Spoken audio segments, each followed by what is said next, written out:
Good morning વિદ્યાર્થી મિત્રો. આજના લેક્ચરમાં આપણે જોવું છે વિદ્યુત પ્રવાહધારિત ગુચળા ઉપર લાગતું ટોર્ક. તો વિદ્યુત પ્રવાહધારિત ગુચળા ઉપર લાગતા ટોર્કનું જે આપણે સૂત્ર સાબિત કર્યું એને લઈને આજે આપણે દાખલા શરૂ કરીએ. તો કે ટાઉ બરાબર NI A ક્રોસ B, જેમાં NI એ સદિશને આપણે શું કીધું હતું? ચુંબકીય ડાયપોલ મોમેન્ટ સદિશ. હવે આની ઉપર આપણે થોડીક ચર્ચા કરીએ કે ભાઈ ટોર્ક જે છે એનો આધાર કઈ કઈ બાબત ઉપર હોય.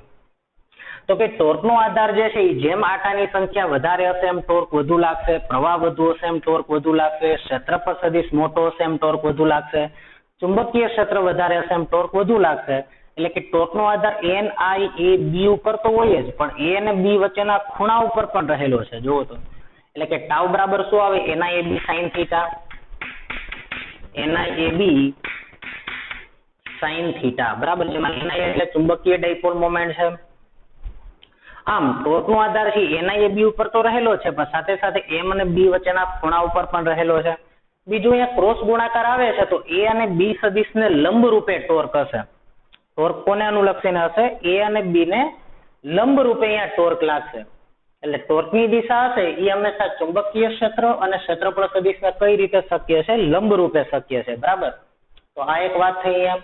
એમ એટલે શું હતું? અહીંયા ચુંબકીય ડાયપોલ મોમેન્ટ. કોને આપણે ચુંબકીય ડાયપોલ મોમેન્ટ કીધું હતું? પહેલા આપણે એના વિશે એકવાર ફરીવાર ચર્ચા કરી લઈએ. તો અત્યારે આજના લેક્ચરમાં હું સૌથી પહેલા ચર્ચા કરું છું ચુંબકીય ડાયપોલ મોમેન્ટ.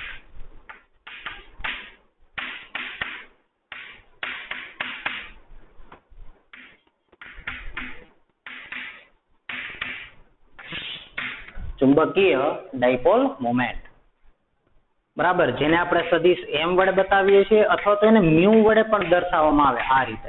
બરાબર. એટલે ઘણીવાર ચુંબકીય ડાયપોલ મોમેન્ટને મ્યુ વડે પણ દર્શાવવામાં આવે છે.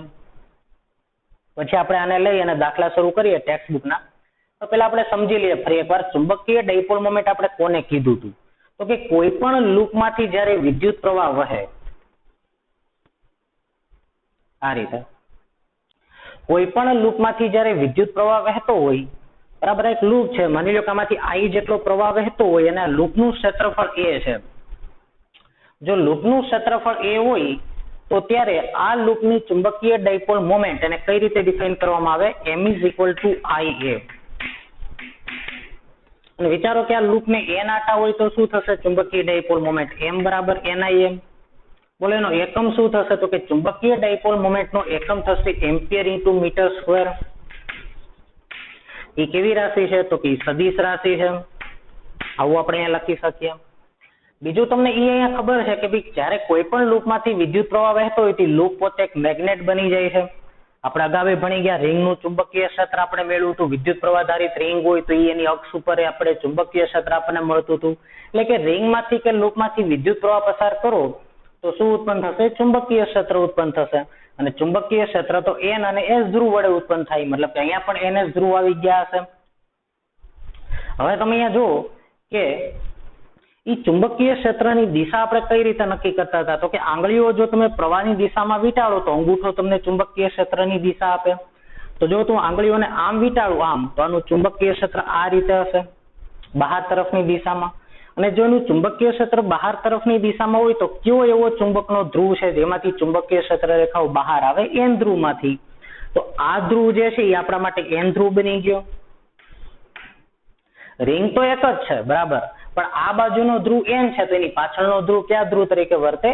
S ધ્રુવ તરીકે વર્તે. મેં તમને ગઈકાલે પણ એવું કીધું હતું કે જો તો આમાંથી પ્રવાહ કઈ રીતે વહી રહ્યો છે અત્યારે? તો કે એન્ટી ક્લોકવાઇઝ.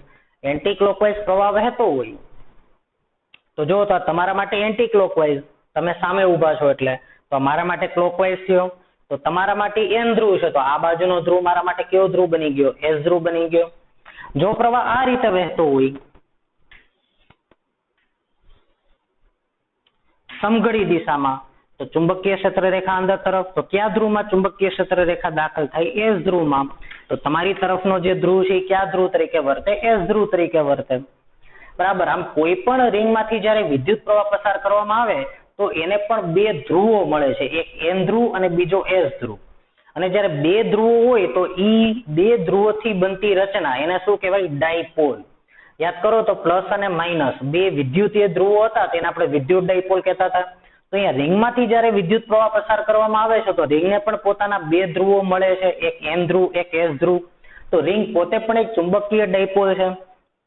અને જેવી રીતે આપણે ચુંબકીય ડાયપોલ મોમેન્ટને ડિફાઇન કરી હતી એમ અહીંયા વિદ્યુત ડાયપોલ મોમેન્ટને આપણે દર્શાવી હતી એવી રીતે અહીંયા ચુંબકીય ડાયપોલ મોમેન્ટને પણ આપણે બતાવી શકીએ, જેને આપણે M સિમ્બોલ વડે બતાવીએ છીએ. એનું સૂત્ર શું થશે?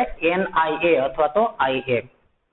તો આવી રીતે રિંગને પોતાનું ચુંબકીય ક્ષેત્ર હશે. રિંગ પોતે એક ચુંબકીય ડાયપોલ તરીકે વર્તે છે અને ચુંબકીય ડાયપોલ મોમેન્ટ એને આપણે આવી રીતે બતાવી શકીએ M બરાબર IA. માનો કે N આટાવાળી રિંગ હોય આ રીતે, આ રીતે N આટાવાળી રિંગ હોય તો આ તો સોલેનોઇડ બની ગયો. જો આવી N આટાવાળી રિંગ હોય અને જો હું અહીંયાથી જોઉં, માની લો હું આ છેડેથી જોઉં અને જો મને પ્રવાહ વિષમઘડી દિશામાં દેખાતો હોય તો આ છેડો કયો ધ્રુવ બની ગયો? N ધ્રુવ. અને આ છેડો કયો બની ગયો? S ધ્રુવ. તો જો તો N અને S ધ્રુવ મળ્યા તમને, અને N અને S ધ્રુવ બે મળ્યા કેમ કે તમને ખબર એકલો ધ્રુવ ક્યારેય અસ્તિત્વ ધરાવતો નથી અને બે ધ્રુવ હંમેશા સામસામેના છેડે જ હોય.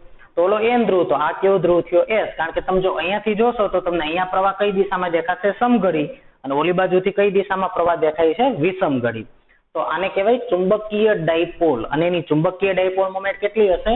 NIA. તો આને ચુંબકીય ડાયપોલ મોમેન્ટ તરીકે ઓળખવામાં આવે. જેમ વિદ્યુત ડાયપોલ હતી એમ કઈ ડાયપોલ અહીંયા આવી? ચુંબકીય ડાયપોલ મોમેન્ટ. હવે આપણે ચુંબકીય ડાયપોલ મોમેન્ટ વિશે થોડુંક સમજી લઈએ પછી આપણે આગળ વધીએ. તો મેં તમને અહીંયા સમજાવ્યું કઈ રીતે કે ભાઈ આપણે અગાઉ એવું ભણી ગયા છે કે ભાઈ ક્યારેય એકલો, જેમ ધન વિદ્યુત ભાર એકલો અસ્તિત્વ ધરાવે, ઋણ વિદ્યુત ભાર એકલો અસ્તિત્વ ધરાવે, એવી રીતે N કે S ધ્રુવ ક્યારેય એકલો અસ્તિત્વ ધરાવતો નથી. અને જો આ રિંગમાંથી વિષમઘડી દિશામાં પ્રવાહ વહે તો ચુંબકીય ક્ષેત્ર રેખા બહાર આવે તો આ N ધ્રુવ હોય તેની પાછળનો ભાગ કયો ધ્રુવ કહેવાય? આ બાજુ ઉભેલા, ઓલી બાજુ ઉભેલા વ્યક્તિ માટે કયો ધ્રુવ બની ગયો? S ધ્રુવ બની ગયો. એટલે કે રિંગને પણ બે ધ્રુવો છે, આ બાજુનો N ધ્રુવ તો આ બાજુનો S ધ્રુવ બની ગયો. તો એક ડાયપોલ બની ગઈ રિંગ પોતે, કેમ કે એને બે ધ્રુવો છે પણ ચુંબકીય ડાયપોલ બની ગઈ.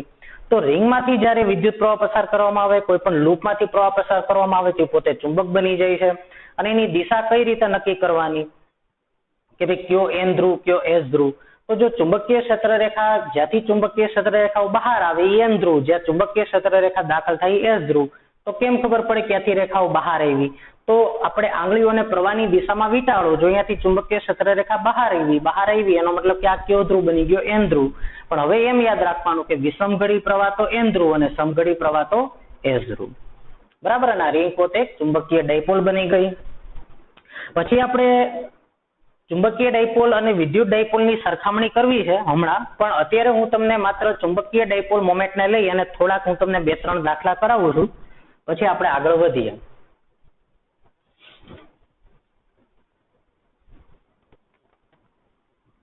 તો સૌથી પહેલો આપણે દાખલો કરીએ કે હું તમને એમ કહું કે ભાઈ એક રિંગ છે માનો કે, અને આ રિંગમાંથી માની લો કે 2 એમ્પિયર વિદ્યુત પ્રવાહ વહી રહ્યો છે, 2 એમ્પિયર વિદ્યુત પ્રવાહ વહે છે અને આની ત્રિજ્યા માની લો કે 1 મીટર આપણે લઈ લઈએ તો બોલો આની ચુંબકીય ડાયપોલ મોમેન્ટનું મૂલ્ય કેટલું હશે? દિશા અત્યારે હું વાત નથી કરતો, અત્યારે હું માત્ર મૂલ્યની વાત કરું છું. બરાબર. તો ચુંબકીય ડાયપોલ મોમેન્ટનું મૂલ્ય કેટલું હશે? તો કે M બરાબર IA. તો પ્રવાહ 2 વહે છે ઇન્ટુ આનો એરિયા πr².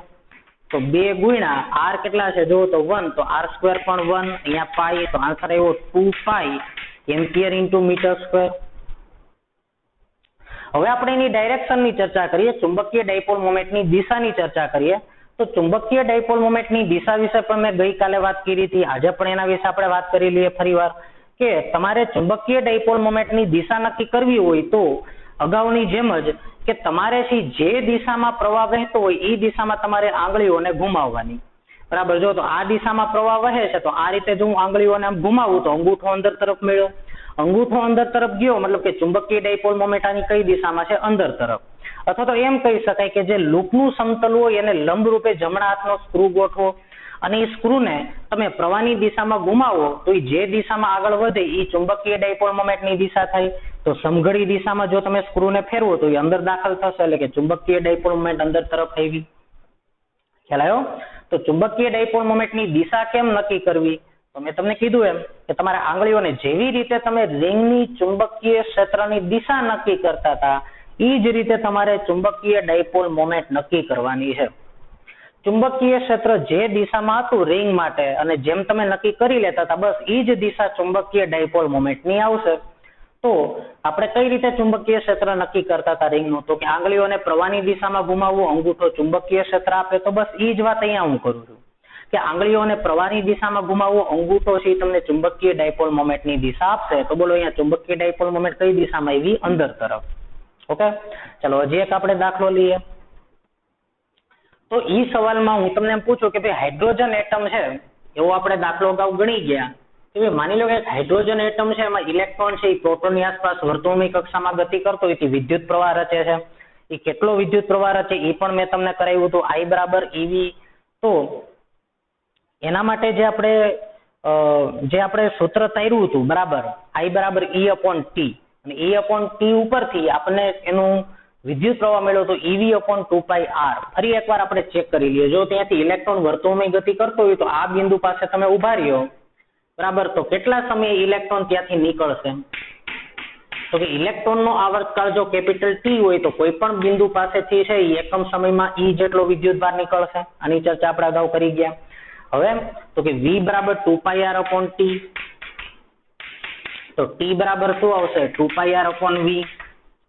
અને એ કિંમત તમે અહીંયા મૂકી દો તો I બરાબર શું આવી ગયું? તો કે EV/2πr. તો આ તમને વિદ્યુત પ્રવાહનું સૂત્ર મળી ગયું. તો જો અહીંયા હાઇડ્રોજન એટમમાં તમને વિદ્યુત પ્રવાહ મળતો હોય અને હવે તમને એમ પૂછે તો કે હાઇડ્રોજન એટમની ચુંબકીય ડાયપોલ મોમેન્ટ કેટલી? તો હાઇડ્રોજન એટમની તમને ચુંબકીય ડાયપોલ મોમેન્ટ પણ મળે. M બરાબર IM, આ એનું સૂત્ર હતું. અને I બરાબર શું આવ્યું આપણે? EV/2πr અને A એટલે πr². જો ત્યાંથી પાઈ RR કેન્સલ થઈ ગયા તો EVR/2 આવી હાઇડ્રોજન એટમની ચુંબકીય ડાયપોલ મોમેન્ટ.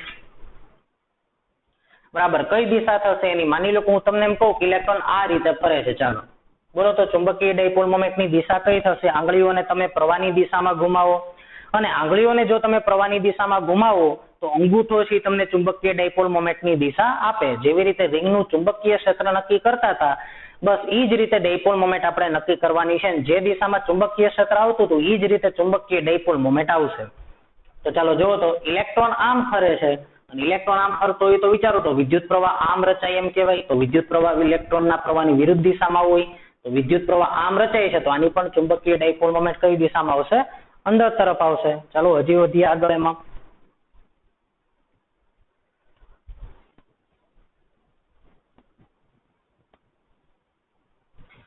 હવે આપણને માનો કે એક લૂપ આપ્યું છે.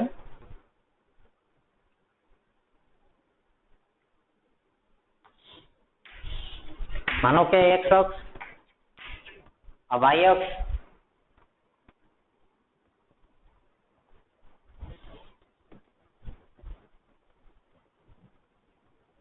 આપણે થોડોક ફંડામેન્ટલ ખ્યાલ મેળવી લઈએ પછી આપણે ટેક્સ્ટ બુકના દાખલા શરૂ કરવાના છે.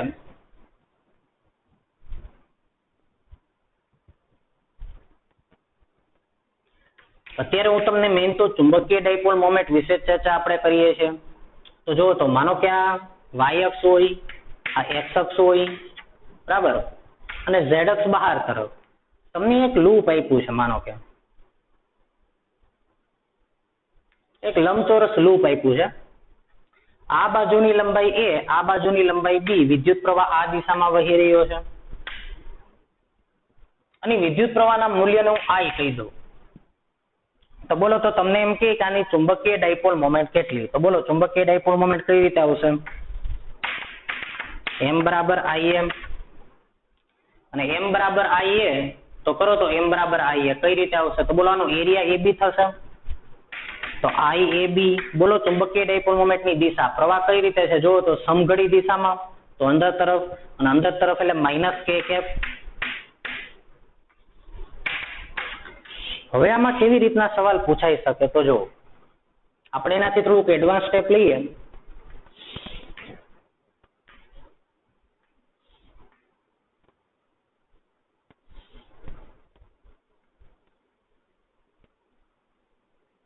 આ A, આ B.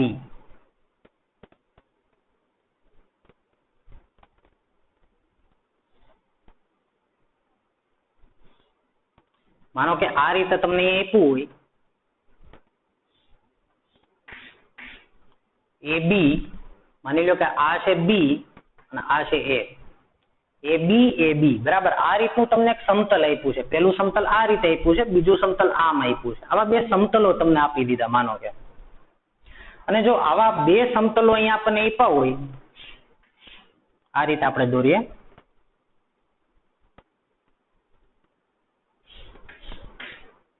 બરાબર. તમે સમજી ગયા કઈ રીતે. પેલું સમતલ કયું થશે તો કે XY સમતલ થશે, બીજું સમતલ કયું થશે, બીજું સમતલ XZ સમતલ થશે. આ બી અને આ એ આપ્યા છે તમને. હવે અહીંયા જે તમને વાયર આપ્યા છે બરાબર, ઈ વાયર બહુ નાના એવા વિસ્તારમાં સીમિત કરીને તમને અહીં આપ્યા છે. નાના વિસ્તારમાં સીમિત થયેલા ઇન ધ સેન્સ કઈ રીતે તો કે, એક મિનિટ અહીંયા આપણે કલર ચોક હું લઈ લઉં.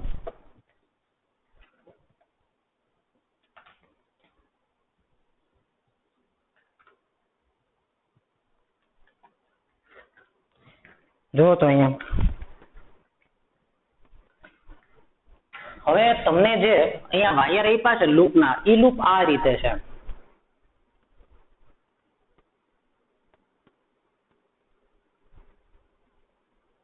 આ રીતે તમને આવું લૂપ આપ્યું છે. જો તો જો આવું લૂપ આપ્યું હોય તો હવે તમને એમ કીધું કે ભાઈ પ્રવાહ આ રીતે વહેતો હોય, આઈ અહીંયાથી આમ, અહીંયાથી આમ, પછી અહીંયા તો કોઈ વાયર જ નથી બરાબર. લૂપ આ રીતે છે. જો આમ આ રીતે પ્રવાહ આઈ, કેટલા વાયર થયા જો તો 1 2 3 4 5 6 વાયર થી આવું લૂપ બનાવ્યું છે, બંધ લૂપ. અહીંયાથી પ્રવાહ આમ આવ્યો, અહીંયાથી આમ આવ્યો, અહીંયાથી આ રીતે ગયો. બોલો આવી રીતે પ્રવાહ વહેતો હોય આમ, તો આની ચુંબકીય ડાયપોલ મોમેન્ટ હવે તમે કઈ રીતે મેળવશો? આ થયું તો એક બંધ લૂપ જ, કેમ કે પ્રવાહ અહીંયાથી આમ થઈને આમ વહે છે. તો આની ચુંબકીય ડાયપોલ મોમેન્ટ કઈ રીતે મેળવશો તમે? તો અહીંયા હું એક કામ કરું, આવા દાખલા હોય ત્યારે અહીંયા શું આપણે ટેકનિક યુઝ કરવી પડે, તો અહીંયા આપણે આમ વિચારાય. જો આ પેલી લૂપ જે છે એમાં આ વાયર નથી. જો પેલી લૂપમાં આ વાયર હોત તો આપણે આનું તો ચુંબકીય મોમેન્ટ મેળવી શકતા હતા. ઓકે, તો તમે આની ચુંબકીય મોમેન્ટ અહીંયા વાયર છે એવું માનીને ધારી લ્યો, આની મેળવી લ્યો. અહીંયા વાયર છે એવું ધારીને તમે આની ચુંબકીય ડાયપોલ મોમેન્ટ મેળવી લ્યો. તો તમને એમ થાય સર આપણે એક્સ્ટ્રા વાયર અહીંયા શું કામ લીધો? તો એક કામ કરો, નીચેની લૂપમાં આ વાયર તો નથી, તો અહીંયા એક પ્રવાહ આમ ધારી લ્યો. તો જો તો અહીંયા આ રીતે અહીંયાથી પ્રવાહ આમ ગયો એમ વિચારી શકાય. તો અહીંયાની લૂપમાં જુઓ તો આ બેને હું અલગ અલગ લૂપ લઈ લઉં આ રીતે, અને બેની ડાયપોલ મોમેન્ટનો સરવાળો કરી નાખું એટલે મને નેટ ડાયપોલ મોમેન્ટ મળી ગઈ. તો આપણે તો શું કરવું છે તો કે આખા લૂપની ડાયપોલ મોમેન્ટ મેળવવી છે. આખી આ વાયર નો થાય એટલે આખાની ડાયપોલ મોમેન્ટ મેળવવી છે. તો કઈ નહીં, આનો સરવાળો કરી નાખું. અહીંયા મેં પ્રવાહ આમ ધાર્યો તો બીજી લૂપ કરતી વખતે મેં પ્રવાહ આમ ધાર્યો. બોલો એકબીજાની અસર કેન્સલ થઈ ગઈ. આવી રીતે તમારે આ વિચારવું પડે.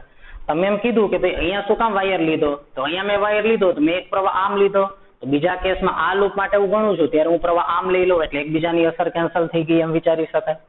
તો આવી રીતે આવા દાખલા સોલ્વ કરવાના હોય. મેં એક વધારાના 2 વાયર લઈ લીધા બરાબર, અને તમે જો તો એનો ઈ જ વાયર છે. આ વખતે મેં પ્રવાહ આમ ધાર્યો, એનો ઈ જ વાયર છે. આ વખતે મેં પ્રવાહ આમ ધાર્યો, તો ઓવરઓલ પ્રવાહ તો 0 થઈ ગયો બરાબર. પણ ગણતરી કરવા માટે એકવાર આમ લીધું તો બીજાની ગણતરી કરતી વખતે પ્રવાહ આમ લેવો પડશે, તો જ એકબીજાની અસર કેન્સલ થશે બેનો સરવાળો કરીએ ત્યારે. તો ચાલો હવે તમે મને બેની ડાયપોલ મોમેન્ટ કરાવો તો શું આવશે? તો આની ડાયપોલ મોમેન્ટ શું આવશે? m1. એને હું m1 કહી દઉં તો m1 બરાબર I. બોલવાનો એરિયા AB, તો આ AB. બોલવાની ડાયરેક્શન કઈ આવશે? સમઘડી દિશામાં પ્રવાહ છે અંદર તરફ, અને અંદર તરફ એટલે -k કેપ લઈ લઉં એનું, તો -k કેપ. અને જો તો બીજી લૂપ છે બરાબર, અને પેલી લૂપ જે છે આમ છે અને બીજી લૂપ આ રીતે છે બરાબર. જો તો અહીંયાથી પ્રવાહ આમ આવ્યો, આમ આ રીતે. જો તો અહીંયાથી પ્રવાહ આમ ગયો, અહીંયાથી આમ ગયો, અહીંયાથી આમ ગયો, અહીંયાથી ઉપર ગયો, અહીંયાથી આ રીતે ગયો, અહીંયાથી આ રીતે ગયો. આ રીતે લૂપ છે બરાબર. પ્રવાહ આમ હાલે છે આ રીતે. તો બોલો આ લૂપ જે છે બરાબર, એમાંથી મને પ્રવાહ કઈ દિશામાં દેખાય છે? તો કે એમાંથી મને પ્રવાહ જે છે આ રીતે દેખાય છે, અને આ રીતે એટલે કઈ દિશામાં? સમઘડી દિશામાં. સમઘડી એટલે અંદર તરફ એટલે -j કેપ, નીચે તરફ એટલે.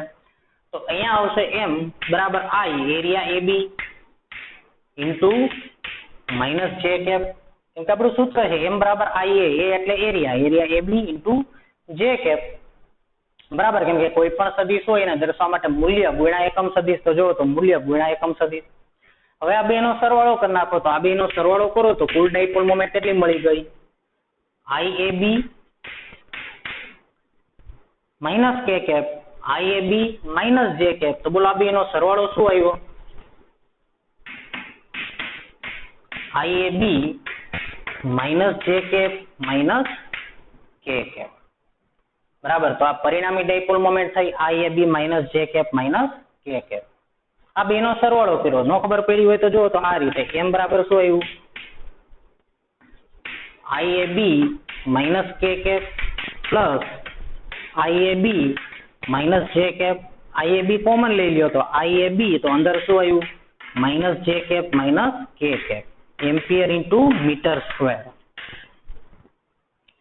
બરાબર, તો આવી રીતે તમે આવા લૂપની ચુંબકીય ડાયપોલ મોમેન્ટ મેળવી શકો. જ્યારે લૂપ કમ્પ્લીટ ન થતા હોય ત્યારે ધારી લેવું પડે આવી રીતે. પછી એક છેલ્લો દાખલો કરાવી દઉં, પછી આપણે આગળ વધીએ.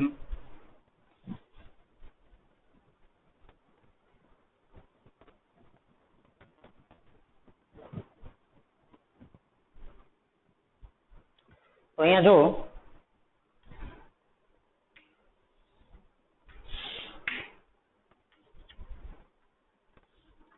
માનો કે તમને એક ચોરસ લૂપ આવી રીતે આપી છે, જો તો આમ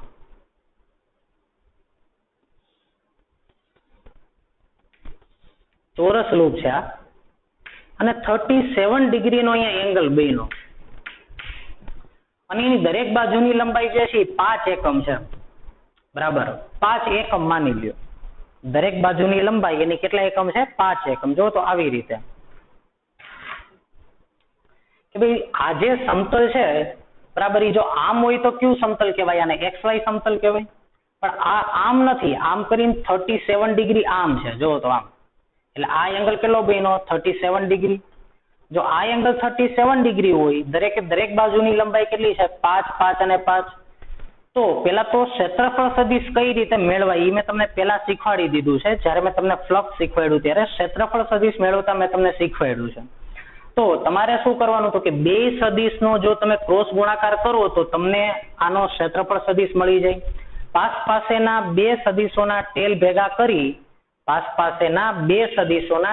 ભેગા કરી એનો ક્રોસ ગુણાકાર કરવાથી તમને આપેલ લૂપનો શું મળી જશે? ક્ષેત્રફળ સદિશ. તો ચાલો જો તો દરેક બાજુની લંબાઈ 5 સેન્ટીમીટર હોય તો બોલો આનો સદિશ શું થશે? તો આ સદિશ થશે 5 જે કેપ. અને આ કયો સદિશ થયા? તો જો તો આ સામેની બાજુ કેટલી થઈ? સામેની બાજુ જો તો આ રીતે આ એંગલ કેટલો ખુલ્યો? 37 ડિગ્રી. 37 ડિગ્રી હોય તો બોલો તો આ માપ કેટલું થશે? આ માપ 37 ની સામેની બાજુનું માપ એટલે 3 થાય આ રીતે, અને પાસેની બાજુનું માપ 4 થાય. તો આ બાજુનું માપ 3 અને આ બાજુનું માપ 4, તો આના યામ શું થશે? તો કે આના યામ થાય 4, એટલે કે x યામ 4. જો તો આનો લંબ, અને મેં આમ કરી નામ કર્યું એટલે અહીંયા લંબ દોરું, આ લંબ, તો આ 4 આવશે. અને આ સામેની બાજુ કેટલી થઈ? આ માપ આ 3, કેમ કે 37 ની સામેનો ખૂણો, અને આ પાસેની બાજુ, આ સામેની બાજુ એટલે 3, પાસેની બાજુ એટલે 4, 37 ની. તો પાસેની બાજુ એટલે x યામ. બોલો y યામમાં તો કોઈ ચેન્જ આવ્યો જ નથી આ બિંદુ માટે, તો 0, 4, 3 આના યામ થાય. જો સમજો, માનો કે તમે મને ઈ કહો કે જો આમ હોત તો બોલો આ બિંદુના યામ શું થાત? આ બિંદુના યામ આના તો 0, 0, 0. આના યામ શું થાત? તો કે x અક્ષ ઉપર છે એટલે 5, 0, 0. અને આના યામ શું થાત? માની લ્યો કે આના યામ શું થાય? 0, 5, 0. 0, 5, 0 એટલે કે સદિશ 5 જે કેપ થઈ ગયો. બોલો આના યામ શું થાત? આ બીજા બિંદુના યામ 5, 0, 0. પણ આ આમ હોય તો જો આ બિંદુ હવે અહીંયા છે 37 ડિગ્રીના એંગલે, તો હવે એના યામ શું થાય? તો કે જો તો આમ આગળ કેટલા વધ્યા? આ 37 ની સામેની બાજુ થઈ આમ એટલે z યામ આટલા આગળ ગયા 3 જેટલા. અને જો તેનો x અક્ષ ઉપર લંબ દોરો તો આમ એનું કેટલું આવ્યું? 4. y યામમાં કોઈ ચેન્જ ન થયો તો 4, 0, 3 આના યામ થયા. અને જો આના યામ 4, 0, 3 અને આના યામ શું આવ્યા? 0, 5, 0. બરાબર છે, 0, 5, 0 અને 4, 0, 3. આને કહી દો, માની લો કે સદિશ p, આને કહી દો સદિશ q. તો આ બેનો ક્રોસ ગુણાકાર કરવાથી આનો ક્ષેત્રફળ સદિશ મળી જશે તમને. બરાબર, અને તેથી આપણે અહીંયા મેળવીએ તો એનો ક્ષેત્રફળ સદિશ અને પછી આપણે એની ડાયપોલ મોમેન્ટ મેળવીએ, બરાબર. તો એની ડાયપોલ મોમેન્ટ મેળવવા માટે અહીંયા આપણે લખીએ m બરાબર શું આવશે, im, અને m બરાબર ia. તો જો તો આ બે બાજુનો ક્રોસ ગુણાકાર 4i cap 3k cap cross 5j cap, અને એનો ગુણાકાર હું ir કરી નાખું. તો આનો આપણે ચુંબકીય ડાયપોલ મોમેન્ટ આપણને શું મળશે, બરાબર. આમાંથી માની લો કે પ્રવાહ I વહી રહ્યો છે આ રીતે. તો હવે આનો જો આપણે ક્રોસ ગુણાકાર કરીએ તો 5 4 કેટલા આવશે, 20 I જે તો k cap plus k j તો minus I minus 15 I cap into I ampere into metre square.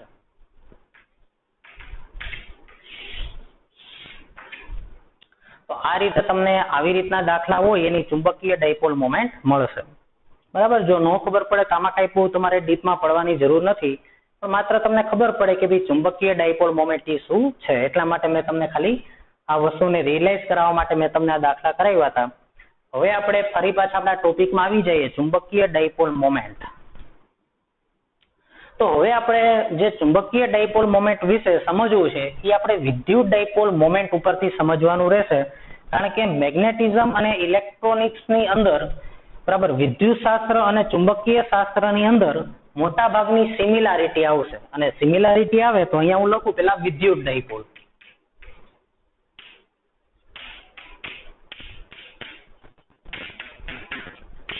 અને અહીંયા લખી નાખું ચુંબકીય ડાયપોલ.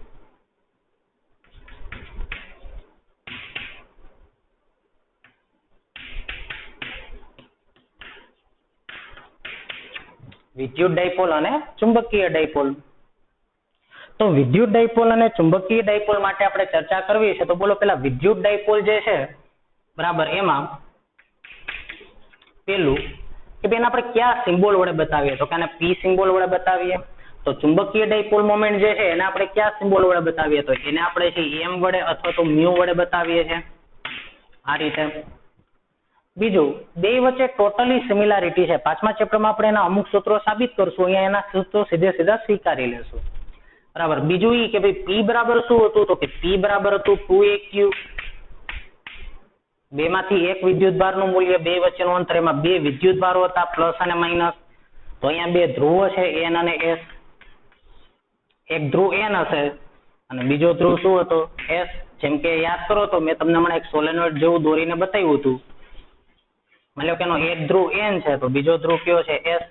અથવા તો તમે કોઈ એક રિંગ વિચારી લ્યો અને આ રિંગનો જો આ ધ્રુવ N થતો હોય, આ રીતે પ્રવાહ વહેતો હોય, તો આ ધ્રુવ એનો N થતો હોય, બરાબર. તમારે આ રીતે યાદ રાખવાનું કે કયો ધ્રુવ કઈ રીતે વર્તે. તો જો આ રીતે આમ કરવાનું, જો તો આ શું બતાવે, આમ પ્રવાહ વહેતો હોય, આમ N ઉપર જો મેં અહીંયા તીર કર્યા, આ રીતે પ્રવાહ વહેતો હોય આમ, તો આ કયો ધ્રુવ હશે, N, બરાબર. આમ હશે તો S. માની લો કે N ધ્રુવ છે, તેની પાછળનો ધ્રુવ કયો ધ્રુવ બની ગયો, S ધ્રુવ બની ગયો, બરાબર. એટલે કે જો આ રીતે પ્રવાહ વહેતો હોય તો આ S ધ્રુવ, તો એની પાછળનો N ધ્રુવ બનશે, આ S ધ્રુવ. એ જે તીર કર્યા એ તમને પ્રવાહની દિશા યાદ કરાવવા માટે છે, બીજું કઈ નથી. તમારે એવા NS કઈ કરવાની જરૂર નથી. તો અહીંયા જેમ બે ધ્રુવ હતા પ્લસ માઇનસ, એમ અહીંયા શું છે, બે ચુંબકીય ધ્રુવો છે NS. આને P વડે બતાવાય અને M વડે બતાવાય. આનું સૂત્ર P બરાબર 2aq. તો આનું હજી સુધીમાં આપણે કયું સૂત્ર ભણ્યા માત્ર, તો કે M. આગળ આવશે ત્યારે ચર્ચા કરશું, પણ અત્યારે આપણે આવું સૂત્ર ભણ્યા, NIA, બરાબર.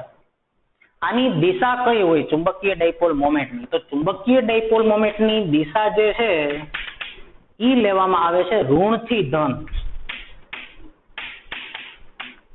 ઋણ ધ્રુવ થી કઈ બાજુ, ધન ધ્રુવ તરફ. તો એવી જ રીતે ચુંબકીય ડાયપોલ મોમેન્ટની દિશા છે ઈ S થી N તરફ લેવામાં આવે. ચુંબકીય ડાયપોલ મોમેન્ટની દિશા કઈ હોય, S થી N. તમને એમ થાય સર કઈ રીતે S થી N, આપણે તો પેલા અલગ રીતે નક્કી કરતા, પણ તમે ચેક કરો S થી N જ થઈ. કઈ રીતે, જો મેં તમને એમ કીધું કે ભાઈ હાલો અહીંયા ચુંબકીય ડાયપોલ મોમેન્ટની દિશા કઈ લેવાની, દિશા, ચુંબકીય ડાયપોલ મોમેન્ટની દિશા કેમ શીખવાડ્યું? આંગળીઓ પ્રવાહની દિશામાં વીંટાળો આમ, તો આ દિશા થઈ એની ચુંબકીય ડાયપોલ મોમેન્ટની દિશા. એટલે કે મને જો પ્રવાહ વિષમઘડી દિશામાં દેખાય તો ચુંબકીય ડાયપોલ મોમેન્ટની દિશા આમ હોય, અને જો મને પ્રવાહ સમઘડી દિશામાં દેખાય તો ડાયપોલ મોમેન્ટ અંદર તરફ હોય, લૂપને લંબરૂપે અંદર તરફ. તમે અહીંયા ઉભા રહ્યો, અહીંયા. હવે આ ધ્રુવ એસ છે, તો આ બાજુના છેડામાં કઈ રીતે પ્રવાહ હશે? સમઘડી હશે, અને સમઘડી હોય તો અંદર તરફની દિશા ચુંબકીય ડાયપોલ મોમેન્ટની દિશા થાય અંદર તરફ. એટલે જુઓ તો આ રીતે, અથવા તો અહીંયા ઉભા રહ્યો તો આ એન ધ્રુવ છે, તો એન ધ્રુવ એટલે તમને પ્રવાહ વિષમઘડી દિશામાં દેખાય, તો ચુંબકીય ડાયપોલ મોમેન્ટ આ દિશામાં. તો જો તો ચુંબકીય ડાયપોલ મોમેન્ટ આ દિશામાં જ મળી. તો આની દિશા હંમેશા એસ થી એન તરફ લેવામાં આવે. જેવી રીતે વિદ્યુત ડાયપોલ મોમેન્ટની દિશા માઇનસ થી પ્લસ લેવામાં આવે, એવી રીતે ચુંબકીય ડાયપોલ મોમેન્ટની દિશા કઈ લેવામાં આવે? એસ થી એન લેવામાં આવે. આનો એકમ શું હતો? કુલમ ઇન્ટુ મીટર હતો. આનો એકમ કુલમ ઇન્ટુ મીટર હતો. તો આનો એકમ શું થશે કયો તો મને? Ampere into metre square. આનો એકમ જેમ કુલમ ઇન્ટુ મીટર હતો એમ આનો એકમ શું થશે? Ampere into metre square. તો આનો એકમ થશે એમ્પિયર ઇન્ટુ મીટર સ્ક્વેર. પછી ટોટલી સિમિલારિટી આવશે 5મા ચેપ્ટરમાં આપણે ભણશું. અત્યારે હું તમને ઉપરથી વાત કરું છું. માનો કે હું વાત કરું ભાઈ ટોર્ક વિશે, બરાબર. કોના વિશે આપણે ચર્ચા કરીએ? ટોર્ક વિશે. તો યાદ કરો તો એમાં ટોર્કનું સૂત્ર શું હતું? ટોર્ક બરાબર P ક્રોસ E હતા ડાયપોલ મોમેન્ટ માટે. ટોર્ક બરાબર શું હતું? P cross E.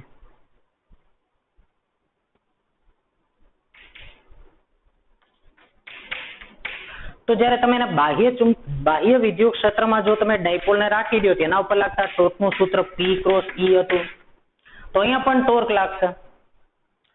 કેમ કે આ ચુંબકીય ડાયપોલ છે, તો ચુંબકીય ડાયપોલને તમે બાહ્ય ચુંબકીય ક્ષેત્રમાં મૂકો તેની ઉપર ટોર્ક લાગશે, જેની ચર્ચા આપણે 5મા ચેપ્ટરમાં કરવાની છે. પણ અત્યારે તમે યાદ રાખો કે તો અહીંયા પણ ટોર્ક લાગશે, તો એ ટોર્ક કેટલું હશે? ટોર્ક બરાબર બોલો કે વિદ્યુત ડાયપોલની બદલે શું આવશે? ચુંબકીય ડાયપોલ મોમેન્ટ. વિદ્યુત ક્ષેત્રની બદલે શું આવશે? ચુંબકીય ક્ષેત્ર. અહીંયા ટોર્ક આવશે M ક્રોસ B. ઓકે. પછી આપણે એમાં સ્થાયી સંતુલન, અસ્થાયી સંતુલન એની પણ આપણે ચર્ચા કરી હતી. યાદ કરો તો P અને E બે સમાન દિશામાં હોય તો ટોર્ક 0 હોય, બરાબર. એટલે કે થીટા બરાબર 0 તો શું હતું? સ્થાયી સંતુલન. થીટા બરાબર 180 હોય તો, એટલે કે માની લો કે P સદિશ આમ હોય અને E સદિશ આમ હોય તો 180 ડિગ્રીનો ખૂણો બન્યો તો આને અસ્થાયી સંતુલન કહેવાય. કેમ કે સેજ એવી આને આમ સેજ તમે વાઇબ્રેટ કરો તો પછી ટોટલી ઘૂમી જશે, એટલે સ્થાયી સંતુલન નથી, અસ્થાયી સંતુલન છે ડાયપોલનું. તો એટલે કે ભલે અત્યારે ડાયપોલ ઉપર કોઈ ટોર્ક નહીં લાગે, કેમ કે P અને E વચ્ચે 180 નો ખૂણો છે એટલે ટોર્ક 0, પણ સેજ એવી આ ડાયપોલને તમે રોટેશન આપશો એટલે કોઈ પણ ડાયપોલ હંમેશા કઈ દિશામાં ગોઠવાઈ જશે? તરત જ. જેની ઉપર બળ આમ લાગશે આમ, એ આપણે ચર્ચા કરી ગયા, આમ કરીને આમ ફરી જશે આમ, અને એની દિશામાં થઈ જશે. એટલે 180 હશે તો એ ટોર્ક 0 છે, એટલે છે સંતુલનમાં, પણ એ અસ્થાયી સંતુલન.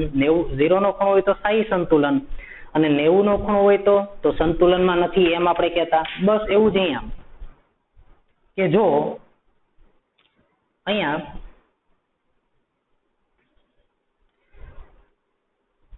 M અને B વચ્ચેનો ખૂણો, એટલે કે આ રીતે M પણ આ છે અને B પણ આ જ દિશામાં છે. જો તો M અને B બે સેમ ડાયરેક્શનમાં છે, તો થીટા બરાબર 0, અને થીટા બરાબર 0 થયા M અને B વચ્ચેનો ખૂણો 0 હોય તો જો તો MB sin 0 એટલે ટોર્ક નહીં લાગે. તો આને કહેવાય સ્થાયી સંતુલન. પછી આની ચર્ચા આપણે કરવાની છે 5મા ચેપ્ટરમાં. અત્યારે ખાલી તમે એમને સમજી લ્યો, બરાબર છે. અત્યારે હું બહુ ડિટેલમાં નથી લઈ જતો તમને. માનો કે અત્યારે M આમ હોય અને B આ રીતે હોય તો બોલો હવે થીટા બરાબર કેટલા થયા? તો કે હવે થીટા બરાબર 180. તો અગાઉની જેમ જ આને કહેવાય અસ્થાયી સંતુલન સ્થિતિ. અસ્થાયી સંતુલન. કેમ કે અત્યારે ટોર્ક નથી લાગતું.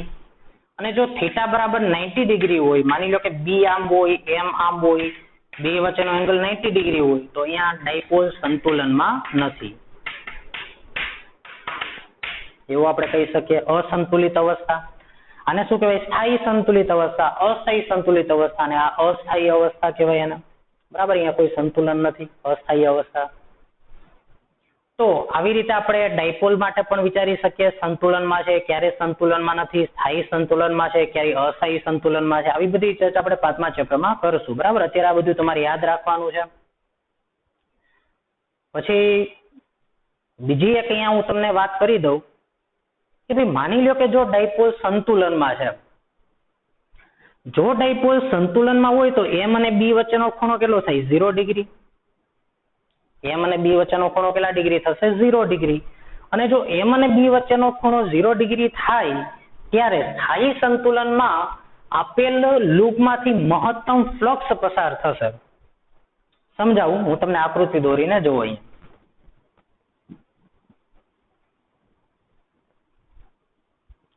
કે જ્યારે ચુંબકીય ડાયપોલ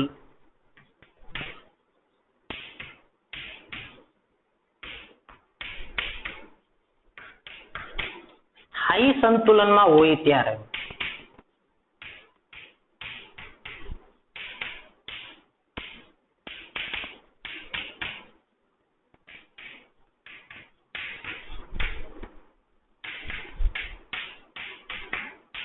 તેની સાથે સંકળાયેલું ચુંબકીય ફ્લક્સ એટલે કે તેમાંથી મહત્તમ ચુંબકીય ક્ષેત્ર રેખાઓ પસાર થતી હોય. જેવી રીતે વિદ્યુત ફ્લક્સ એવી રીતે ચુંબકીય ફ્લક્સ, એ પણ 5મા ચેપ્ટરમાં આવશે. પણ વિદ્યુત ફ્લક્સની જેમ જ ચુંબકીય ફ્લક્સ, જ્યારે બે વચ્ચેનો ખૂણો 0 ડિગ્રી હશે ત્યારે મહત્તમ ચુંબકીય ક્ષેત્ર રેખાઓ એમાંથી પસાર થતી હશે. કઈ રીતે ચુંબકીય મહત્તમ રેખાઓ પસાર થશે? એક એક્ઝામ્પલ આપું. માની લો કે આ રીતે છે ચુંબકીય ક્ષેત્ર, બરાબર. અહીંયા હું એક લંબચોરસ લૂપ રાખી દઉં. ચાલો પેલા આપણે ચોરસ લૂપ થી સમજીએ. એક ચોરસ લૂપ છે. હવે કહેતા સંતુલનમાં ક્યારે કહેવાય? તો કે એની ડાયપોલ મોમેન્ટ હશે આના સમતલને લંબરૂપે હશે. અને કઈ રીતે નક્કી થાય? તો કે માની લો કે પ્રવાહ સમઘડી દિશામાં વહી રહ્યો હોય, તો પ્રવાહ સમઘડી દિશામાં વહેતો હોય તો બોલો આની ચુંબકીય ડાયપોલ મોમેન્ટ કઈ રીતે થશે? આ રીતે પ્રવાહ આંગળીઓ પ્રવાહની દિશા વિચારો તો એના સમતલને લંબરૂપે અંદર તરફ. તો જો તો ચુંબકીય ડાયપોલ મોમેન્ટ અંદર તરફ, ચુંબકીય ક્ષેત્ર પણ અંદર તરફ, બે વચ્ચેનો ખૂણો 0. તો આ સ્થાયી સંતુલન કહેવાય. તો તમે એક વાત મને એ કહો કે આ રિંગ વર્તુળાકાર છે, તો ચુંબકીય ક્ષેત્ર, બાહ્ય ચુંબકીય ક્ષેત્ર રેખાઓ તો આમાંથી પસાર થાય જ છે, પણ એની પોતાની પણ ચુંબકીય ક્ષેત્ર રેખા હોય આ દિશામાં જ છે, એટલે ફ્લક્સ મહત્તમ. પણ માનો કે આ જ રિંગ જે છે ને હું આમ કરીને આમ કરી નાખું તો ફ્લક્સ 0 થઈ ગયું. જોઈ લો, તો રિંગમાંથી કોઈ ફ્લક્સ પસાર નહીં થાય. અને જો હું એ રિંગને આમ રાખી દઉં, આમ તો ઊંધી રાખી દઉં, એટલે કે અત્યારે આ રિંગ આમ છે, હવે આ રિંગને પકડીને આમ કરી નાખું તો તમારી તરફ કઈ દિશામાં પ્રવાહ વહેશે? વિષમઘડી દિશામાં. અને વિષમઘડી દિશામાં હોય તો એની ચુંબકીય ક્ષેત્ર રિંગની પોતાનું ચુંબકીય ક્ષેત્ર બહાર તરફ હશે અને બાહ્ય ચુંબકીય ક્ષેત્ર અંદર તરફ હશે. તો રિંગમાંથી પસાર થતું કુલ ચુંબકીય ક્ષેત્ર ઘટી ગયું. બરાબર છે. ફરી વાર શું કીધું મેં તમને? કે માનો કે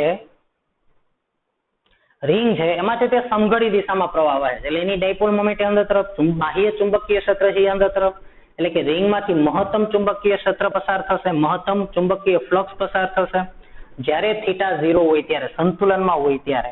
પણ આ જ રિંગને જો આમ કરીને આમ કરી નાખું તો વિચારો, આ રિંગ આ સમતલમાં છે, આમ લઈને આમ કરું તો ચુંબકીય ક્ષેત્ર આમ છે અને રિંગ તો આમ છે. બોલો આમાંથી કોઈ ક્ષેત્ર રેખા પસાર થઈ નહીં. અગાઉની જેમ જ, વિદ્યુત ફ્લક્સની જેમ જ. તો બોલો આની અંદરથી કોઈ ક્ષેત્ર રેખા પસાર નહીં થાય આમ, કેમ કે બધી ક્ષેત્ર રેખાઓ આ દિશામાં છે બાહ્ય ચુંબકીય ક્ષેત્રની. તો આની અંદરથી કોઈ ચુંબકીય ક્ષેત્ર રેખા પસાર નહીં થાય, એની પોતાની ચુંબકીય ક્ષેત્ર રેખાઓ એમાંથી પસાર થતી હશે. તો ચુંબકીય ફ્લક્સ આવ ઘટી ગયું. અને એ જ રિંગને મેં આમ કરીને હવે આમ કરી નાખું તો હવે આપણી તરફ કયો છેડો આવી ગયો? વિષમઘડી દિશા વાળો.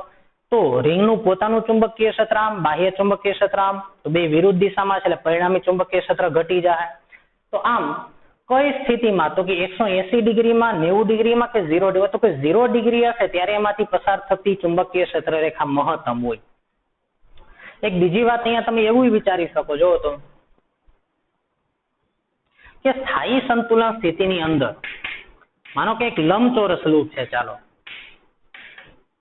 જો તો આમાંથી પણ આ જ રીતે પ્રવાહ વહે છે, તો ચુંબકીય ફ્લક્સ અંદર તરફ, ચુંબકીય ક્ષેત્રનું ડાયપોલ મોમેન્ટ અંદર તરફ આવી. તો આ લૂપની ડાયપોલ મોમેન્ટ અંદર તરફ, ચુંબકીય ક્ષેત્ર પણ અંદર તરફ. હવે કામ કરો, આ લૂપ ઉપર બળ કઈ રીતે લાગે છે? પેલા તો મને એ કહો, લૂપ કઈ અવસ્થામાં છે? સ્થાયી સંતુલન કે અસ્થાયી સંતુલન? તો કે લૂપ સ્થાયી સંતુલનમાં છે. શું કામ સ્થાયી સંતુલન? ટોર્ક નથી લાગતું આની ઉપર. શું કામ ટોર્ક નથી લાગતું? જોવો તો ત્યારે આની ડાયપોલ મોમેન્ટ કરો તો આ પ્રવાહ આમ વહે છે, આમાં સમઘડી દિશા, એટલે આની ડાયપોલ મોમેન્ટ અંદર તરફ, બી અંદર તરફ થીટા 0 છે અત્યારે, અને થીટા 0 છે એટલે તેની સ્થાયી સંતુલન પર કોઈ ટોર્ક નથી લાગતું. અને આની ઉપર જ્યારે કોઈ ટોર્ક નહીં લાગે, કારણ કે એમ અને બી વચ્ચેનો ખૂણો 0 થઈ ગયો, ટોર્ક 0, એમ બી સાઇન 0, એટલે હવે આની ઉપર લાગતા બળની ચર્ચા કરીએ તો તમે એમ કહેશો કે સર બળ તો હંમેશા 0 જ હોય, કેમ કે સમાન ચુંબકીય ક્ષેત્રમાં રાખેલા કોઈ પણ લૂપ ઉપર બળ 0 જ હોય. ઓકે, બળ 0 જ હોય, પણ ચેક કરો તો કઈ રીતે બળ લાગે છે. આની ઉપર બળ કઈ રીતે લાગે? ઉપર તરફ. આની ઉપર બળ નીચે તરફ, આની ઉપર બળ આ રીતે, આની ઉપર બળ આ રીતે.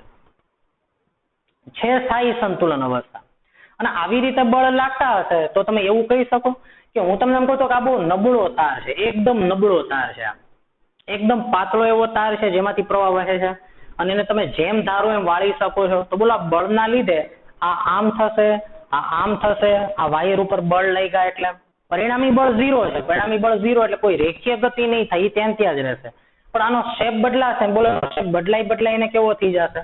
તો કે આનો શેપ બદલાઈને કેવો બની જશે? વર્તુળાકાર. શું કામ ભાઈ? કેમ કે આમ બળ લાગ્યું, આમ બળ લાગ્યું, એટલે ઓવરઓલ એનો શેપ કેવો બની જશે? વર્તુળાકાર બની જશે. કેમ કે બધી બાજુથી બળ લઈ ગયા, ઉપરથી બળ આમ લાગ્યું, અહીંયાથી બળ આમ લાગ્યું, અને તેથી જો આ તાર વળી શકે એવો હોય તો એનો પોતાનો કેવો આકાર ધારણ કરી લેશે? વર્તુળમય આકાર. પર ક્યારની વાત હું કરું છું? સ્થાયી સંતુલન અવસ્થા વખતની. તો સ્થાયી સંતુલન અવસ્થામાં જ્યારે આપેલી લૂપ જ્યારે સ્થાયી સંતુલન અવસ્થામાં હોય ત્યારે એમાંથી પસાર થતું ફ્લક્સ મહત્તમ હોય, અને જો એ વર્તુળાકાર ન હોય તો એનો એવો પ્રયત્ન હોય કે કેવો બની જાય? વર્તુળાકાર. બરાબર. અને વર્તુળાકાર બની જશે તો મહત્તમ ફ્લક્સને પોતાની અંદર સમાવી શકશે, અને એમાંથી પસાર થતું ફ્લક્સ મહત્તમ હોય. બરાબર. એટલે જો એનો આકાર બદલી શકે તો એ કેવો આકાર ધારણ કરી લેશે? વર્તુળાકાર. ઓકે. પછી આપણે વાત કરીએ કાર્યની. તો કાર્ય માટે આપણે શું ભણી ગયા હતા? યાદ કરો તો કે જ્યારે તમારે કોઈ પણ વિદ્યુત ડાયપોલને θ1 ખૂણેથી θ2 ખૂણે લાવવી હોય તો કેટલું કાર્ય કરવું પડે? તો જ્યારે વિદ્યુત ડાયપોલને મારે θ1 ખૂણેથી θ2 ખૂણે લાવવી હોય ત્યારે કરવું પડતું કાર્ય, હું એનું સૂત્ર હતું કે સમાન વિદ્યુત ક્ષેત્રની અંદર ડાયપોલને P વિદ્યુત ડાયપોલ મોમેન્ટ ધરાવતી ડાયપોલને સમાન વિદ્યુત ક્ષેત્ર એમાં મૂકી હોય. હવે જો મારે એને θ1 ખૂણેથી θ2 ખૂણે લાવવી હોય તો કરવા પડતા કાર્યનું સૂત્ર આવું હતું. તો બસ સિમિલર સૂત્ર અહીંયા, કે ચુંબકીય ડાયપોલને મારે એમ ચુંબકીય ડાયપોલ મોમેન્ટ ધરાવતી ડાયપોલને બી ચુંબકીય ક્ષેત્રમાં θ1 ખૂણેથી θ2 ખૂણે લાવવા માટે કરવું પડતું કાર્ય MB cos θ1 - cos θ2 થશે. બરાબર. આટલી વસ્તુ તમારે યાદ રાખવાની છે, જેની ચર્ચા આપણે 5મા ચેપ્ટરમાં કરશું, પણ અત્યારે પણ તમને આ બધી વસ્તુ યાદ હોવી જોઈએ. સંખ્યાના દાખલા ગણવા માટે આ બધી પોઈન્ટની જરૂર પડવાની છે આપણે. તો જે કંઈ મેં તમને સમજાવ્યું એ તમે પેલા પાકું કરી લેજો, પછી સ્ક્રીન પોઝ કરી નાખો, જે કંઈ કરાવ્યું એ બધું પેલા લખી લ્યો, પાકું કરી જાઓ, અને હવે તમે દાખલાની અંદર આગળ વધો. ઓકે. તો ચાલો હવે આપણે ટેક્સ્ટબુકના દાખલા શરૂ કરીએ. તેમાં આપણે સ્વાધ્યાયથી શરૂ કરીએ. પેલા સ્વાધ્યાયમાં દાખલા નંબર 4.9 ઈ આપણે પેલા શરૂ કરીએ. સ્વાધ્યાયમાં દાખલા નંબર 4.9.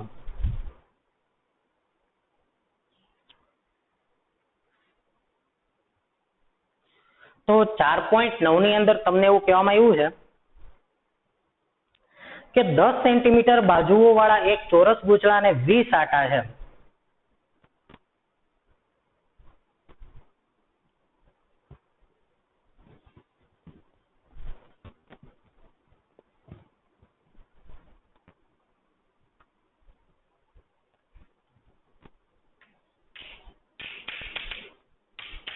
ચાર 10 સેન્ટીમીટર બાજુઓ વાળા એક ચોરસ ગૂંચળાને કેટલા આટા છે? 20. બોલો, બાજુની લંબાઈ 10 સેન્ટીમીટર, 0.1 મીટર. આટાની સંખ્યા તમને 20 આપી દીધી છે એમ. અને એમાંથી 12 એમ્પિયરનો વિદ્યુત પ્રવાહ વહે છે. 12 એમ્પિયર વિદ્યુત પ્રવાહ પસાર થાય છે.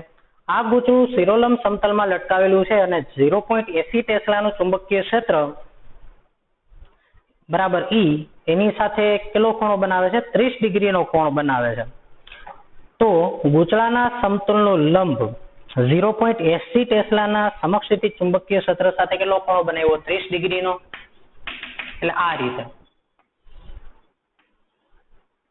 માનો કે એક લૂપ છે, આ રીતે કે આ સમતલમાં લટકાવી દીધું છે, તો બોલો એનો લંબ આ રીતે થશે, આ રીતે, અને એની સાથે 30 ડિગ્રીનો ખૂણો બનાવી એવી રીતે ચુંબકીય ક્ષેત્ર તમે અહીંયા લાગુ પાડ્યું છે. એ આ છે અને બી આ છે. બોલો બે વચ્ચેનો ખૂણો કેટલો? 30 ડિગ્રી છે. તો ચુંબકીય ક્ષેત્ર આમ છે, સોરી એનો ક્ષેત્રફળ સદિશ આમ છે, લૂપ આમ છે, અને હંમેશા લૂપને કઈ રીતે ક્ષેત્રફળ સદિશ લૂપને કઈ રીતે હોય? લંબરૂપે હોય. તો ક્ષેત્રફળ સદિશ આમ છે, અને ચુંબકીય ક્ષેત્ર સદિશ ઉપર નથી, આમ છે, આમ આમ આ રીતે વિચારવાનું, આમ બરાબર. આ આમ છે તો 30 ડિગ્રી એ ચુંબકીય ક્ષેત્ર છે. તો કરો તો A ક્રોસ B, તો A cross B, A cross B, તો ટોર્ક કઈ દિશામાં લાગ્યું? ઉપર તરફ લાગ્યું.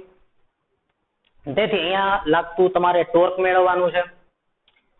તો જો અહીંયા હું ટોર્ક મેળવું તો શું થશે? આપણું ટોર્કનું સૂત્ર, ટોર્ક બરાબર, અને ટોર્ક ઉપર તરફ લાગ્યું એટલે કે એની કઈ દિશામાં એની ધરી રાખવી જોઈએ? આ રીતે ટોર્કની દિશામાં એની ધરી રાખવી જોઈએ. ધરી હંમેશા ટોર્કની દિશામાં હોય, બરાબર, તો જ લૂપ પ્રોપરલી ફરી શકે. તો આ રીતે એની ધરી રાખવામાં આવે, ટોર્ક ઉપર તરફ લાગ્યું તો. અને જો લૂપ આમ હોય, આ સમતલમાં હોય, આ એની ધરી છે, એટલે લૂપ આ રીતે ફરશે, આ રીતે, બરાબર. પણ આપણને એવું કઈ નથી પૂછ્યું, આપણે માત્ર ટોર્કનું મૂલ્ય શોધવાનું છે. તો ટો બરાબર આપણું શું સૂત્ર છે? NIAB sin theta. આટાની સંખ્યા તમને અહીંયા 20 આપી દીધી છે, વિદ્યુત પ્રવાહ અહીંયા 12 આપ્યો છે, ક્ષેત્રફળ સદિશ બોલો તમને અહીંયા ચોરસ લૂપ આપ્યું છે, સોરી, હા ચોરસ લૂપ છે. અહીંયા આપણે ગોળ દોર્યું છે પણ ચોરસ લૂપ છે. બોલો ચોરસ લૂપ હોય તો દરેક બાજુની લંબાઈ 0.1 હોય તો એરિયા કેટલો થશે? L2 એટલે 0.01 એરિયા L2 આવશે આનો, 0.01 મીટર સ્ક્વેર. ચુંબકીય ક્ષેત્ર બોલો તો કે ચુંબકીય ક્ષેત્ર તમને આપ્યું છે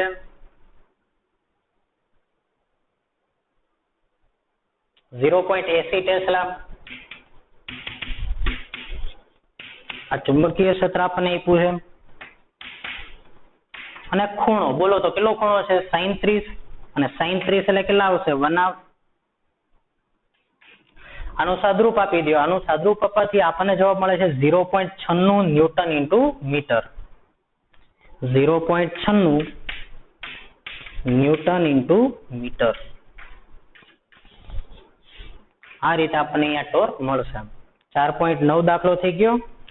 પછી આપણે કરવાનો છે સ્વાધ્યાયમાં દાખલા નંબર 4.13. 4.13 ની રકમ વાંચો તો.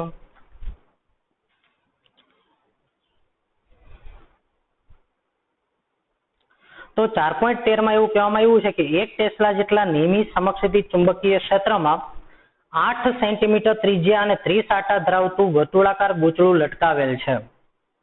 0.1 ટેસ્લા જેટલા નિયમિત સમક્ષિતિ ચુંબકીય ક્ષેત્રમાં 8 સેન્ટીમીટર ત્રિજ્યા 30 આંટા ધરાવતું વર્તુળાકાર ગૂંચળું લટકાવેલ છે, જેમાંથી 6 એમ્પિયરનો વિદ્યુત પ્રવાહ પસાર થાય અને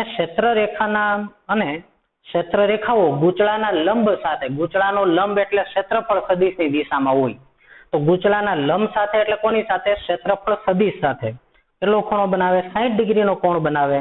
ગૂંચળાનું આવર્તન ન થાય તો તે માટે તેના પર લગાડવું પડતું જરૂરી ટોર્ક વિરુદ્ધ દિશામાં કેટલું રાખવું પડે? આવું આપણને પૂછ્યું એમ.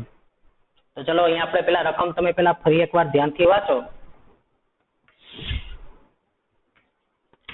પેલા તમારે રકમ ખાસ સમજવાની જરૂર હોય, બરાબર. રકમ વ્યવસ્થિત સમજો તો જ દાખલો આવડે. તો 1 ટેસ્લાના નિયમિત ચુંબકીય ક્ષેત્રમાં 1 ટેસ્લાના નિયમિત ચુંબકીય ક્ષેત્રમાં 8 સેન્ટીમીટર ત્રિજ્યા અને 30 આંટા વાળું 30 આંટા ધરાવતું વર્તુળાકાર ગૂંચળું છે, જેમાંથી 6 એમ્પિયરનો પ્રવાહ પસાર થાય છે. અને ક્ષેત્રરેખાઓ ગૂંચળાના લંબ સાથે, ગૂંચળાનો લંબ એટલે ક્ષેત્રફળ સદિશ, અને એની સાથે કેટલો ખૂણો બનાવ્યો? 60 ડિગ્રીનો ખૂણો બનાવ્યો. એટલે કે ચુંબકીય ક્ષેત્ર અને ક્ષેત્રફળ સદિશ વચ્ચે 60 ડિગ્રીનો ખૂણો છે અહીંયા. અને જો તમારે ગૂંચળાનું આવર્તન ન થવા દેવું હોય તેની ઉપર લગાડવું પડતું જરૂરી વિરુદ્ધ દિશાનું ટોર્ક કેટલું હોય?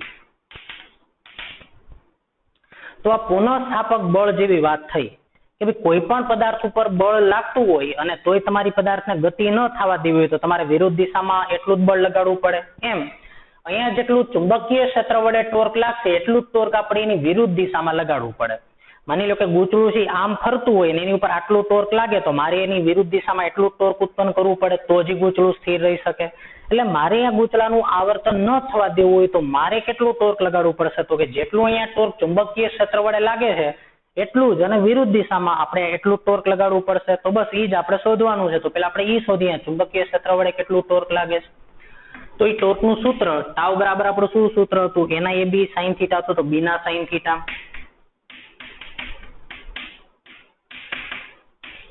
બરાબર, તમારે લખવાનું કામ ચુંબકીય ક્ષેત્ર વડે ગૂંચળા પર લાગતું ટોર્ક બીના સાઇન થીટા. 1 ટેસ્લા વિદ્યુત પ્રવાહ તમને આપ્યો અહીંયા 6 એમ્પિયર, આટાની સંખ્યા છે 30. બોલો એરિયા પાઈ આર સ્ક્વેર, તો પાઈ 8 ગુણ્યા હું 10⁻2 ઘાત કરી નાખું અહીંયા, પાઈ આર સ્ક્વેર. પાઈ એટલે આપણે કેટલા લખી નાખીએ? 3.14. આ રીતે લખીએ. જો તો ચુંબકીય ક્ષેત્ર 1 ટેસ્લા, વિદ્યુત પ્રવાહ 6 એમ્પિયર, આટાની સંખ્યા 30 આપી છે, પાઈ 3.14 પાઈ આર સ્ક્વેર, કેમ કે વર્તુળ છે અહીંયા એટલે એરિયા પાઈ આર સ્ક્વેર આવશે. આર કેટલા થશે? તો કે 8 ગુણ્યા 10⁻2 ઘાત એનો સ્ક્વેર, અને ખૂણો કેટલો છે? 60 ડિગ્રી. 60 ડિગ્રી એટલે સાઇન સાઈડ એટલે √3/2. અને આનું સાદરૂપ આપવાથી આપણને જવાબ મળે છે અહીંયા 3.13 ન્યૂટન ઇન્ટુ મીટર. પેલો જવાબ મળે છે 3.13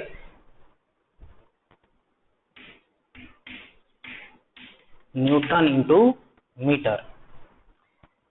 અને જો અહીંયાનો આન્સર 3.13 ન્યૂટન ઇન્ટુ મીટર હોય તો આ કોના વડે ટોર્ક લાગ્યું? તો કે આ ટોર્ક તો ચુંબકીય ક્ષેત્ર વડે લાગ્યું. તો આપણે આમાં એટલું ટોર્ક લગાડવું પડે. તો અહીંયા હું લખી શકું, તેથી ગૂંચળાનું, તો અહીંયા તમારે એવું, અહીંયા પ્રશ્ન ઉપરથી તમે એવો જવાબ લખી શકો. પ્રશ્નમાં એવું પૂછ્યું છે કે તો ગૂંચળાનું આવર્તન ન થાય તે માટે તેના પર જરૂરી લગાડવું પડતું વિરુદ્ધ દિશાનું ટોર્કનું મૂલ્ય શોધો. તો તમારે લખવાનું કે આમ ગૂંચળાનું આવર્તન ન થાય તેના માટે તે માટે બાહ્ય ટોર્કની વિરુદ્ધ દિશામાં આટલું જ ટોર્ક 3.13 ન્યૂટન ઇન્ટુ મીટર આટલું ટોર્ક વિરુદ્ધ દિશામાં લગાડવું પડે. બરાબર, એ તમારે શબ્દોમાં લખી નાખવાનું કે આમ જો સવાલમાં છે એની ઉપરથી જવાબ લખવાનો કે આમ ગૂંચળાનું આવર્તન ન થવા દેવું હોય તો આટલા જ મૂલ્યનું 3.13 ન્યૂટન ઇન્ટુ મીટર મૂલ્યનું ટોર્ક બાહ્ય ટોર્કની વિરુદ્ધ દિશામાં લગાડવું પડે. પછીનો સવાલ વાંચો. હું કીધું કે જો ગૂંચળાની જગ્યાએ અનિયમિત આકારનું બીજું કોઈ સમતલ ગૂંચળું રાખવામાં આવે કે જેનું ક્ષેત્રફળ એટલું જ હોય તો તમારો જવાબ બદલાશે. એટલે એને એવું કીધું છે કે ભાઈ માની લો કે અહીંયા વર્તુળાકાર ગૂંચળું છે, કોઈ અનિયમિત આકારનું ગૂંચળું હોય અને બાકી બધો ડેટા એમનેમ છે. બરાબર, એરિયા કેટલો છે? તો કે પાઈ આર સ્ક્વેર. આટલો જ એરિયા જેટલો આ ગૂંચળાનો એરિયા છે, આ વર્તુળાકાર ગૂંચળું હતું એનો જેટલો એરિયા છે એટલા જ એરિયા વાળો પણ અનિયમિત આકારનો કોઈ બીજા આકારનો અથવા તો અનિયમિત આકારનું કોઈ બીજું લૂપ રાખ્યું હોય તો એ શું ટોર્ક આટલું જ લાગત એના ઉપર? એટલે કે શું તો તમારો જવાબ બદલાતામાં નહીં, તો જવાબ ન બદલાય. તો આ જવાબ આવે એનું કારણ એ છે તમારે એવું લખવાનું કે તો શું તમારો જવાબ બદલાશે? તો એનો આન્સર એવું આવશે કે ના, પેલા તો એનો આન્સર શું આવશે? નહીં, જવાબ નહીં બદલાય, આટલો જવાબ આવશે. તો પણ એનું કારણ છે. પછી એનો જવાબ આપણે એવું લખવાનું કે ટોર્ક બરાબર શું છે? તો કે ભાઈ ટોર્ક બરાબર NI A×B. સૂત્ર પરથી કહી શકાય કે ટોર્કનો આધાર લૂપના ક્ષેત્રફળ પર છે પરંતુ આકાર ઉપર નથી એનો આધાર. એટલે લૂપ તો ચોરસ, લંબચોરસ કે કોઈ પણ અવ્યવસ્થિત આકારનું કોઈ પણ લૂપ હોઈ શકે. બરાબર, આ સૂત્રની અંદર તમે જુઓ કે ટોર્કનો આધાર છે એને ફેરવું શું? આ બધું એમનેમ જ રાખ્યું, એને આ ફેરવા. જો ક્ષેત્રફળનું મૂલ્ય એનું એ જ રાખ્યું. બરાબર, પણ માત્ર એ લૂપનો આકાર ફેરવી નાખ્યો. લૂપનો આકાર ફેરવો પણ એનું ક્ષેત્રફળ તો એટલું ને એટલું જ છે એવું કીધું છે. તો જો ક્ષેત્રફળનું મૂલ્ય એનું એ હશે તો ટોર્કનું મૂલ્ય બદલાશે નહીં, કેમ કે આ સૂત્ર ઉપરથી કહી શકાય કે ટોર્ક જે છે એ ક્ષેત્રફળ ઉપર આધાર રાખે છે, પણ ક્ષેત્રફળ જે છે લૂપના ક્ષેત્રફળ ઉપર આધાર રાખે છે, પણ એ લૂપનો આકાર કેવો છે આકાર ઉપર આધાર નથી રાખતું. એ માત્ર કોની ઉપર આધાર રાખે છે? ક્ષેત્રફળ ઉપર. એટલે અહીંયા આપણો જવાબ બદલાશે નહીં. બરાબર, તો આ રીતે આપણે કરી શકીએ. બાકીના દાખલા આપણે નેક્સ્ટ લેક્ચરમાં લેશું. આજના લેક્ચરમાં જે કંઈ કરાયું એ તમે વ્યવસ્થિત કરી નાખજો. કેમ કે એનો આધાર લઈને જ આપણે આવતા લેક્ચરમાં બીજા જે સ્વાધ્યાયમાં દાખલા છે લૂપને લઈને આપણે સોલ્વ કરશું.